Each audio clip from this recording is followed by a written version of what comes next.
In this guide, I'm going to show you how to add affiliate links in Instagram bio. This is Aiden from JustBoz, and before we get into this guide, make sure to like the video and subscribe to the channel with all notifications on. It really does help with the channel, and it lets us know that you want more content like this, so we greatly appreciate it. If at any point throughout this guide you did have any questions, just ask them down in the comment section below, and we can help you out further. I'm going to be doing my best to reply to every single comment down there. Now, to add an affiliate link in your Instagram bio, first go ahead and make sure that you copy the affiliate URL from the program that you're promoting. You can also shorten the link using a URL shortener or add multiple affiliate links to these services like Linktree. Now, also real quick, I did just launch my ultimate Roblox game dev template. So if you ever wanted to make your own Roblox game, or maybe you wanted to make your own Roblox game even better, but weren't really sure where to start, just check out the Etsy links or the Gumroad links down in the description. And this is going to give you a full setup to build from, so you don't have to start from scratch. It is absolutely perfect, and it helps out the channel, so we'd greatly appreciate it by them,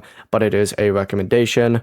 From here, just go ahead and make sure that you open up Instagram, go to your profile, and then just tap edit profile. In the section, you're going to see links right here. Select add link, and what I'd recommend doing is placing in that URL here, and then for the title, make sure that you do disclose that this is an affiliate link, or that you are an affiliate for whatever company or link that you're promoting. As soon as you do that, you're good to go. You can go back. It's going to appear on your profile right here. You could select it, and then of course it's going to pop up down at the bottom. The process is that simple. Before you do leave, make sure to like the video and subscribe to the channel with all notifications on. It really does help with the channel, and it lets us know that you want more content like this. We'd greatly appreciate it. And if at any point throughout this guide you did have any questions, just ask them down in the comment section below, and we can help you out further. I'm going to be doing my best to reply to every single comment down there. Peace.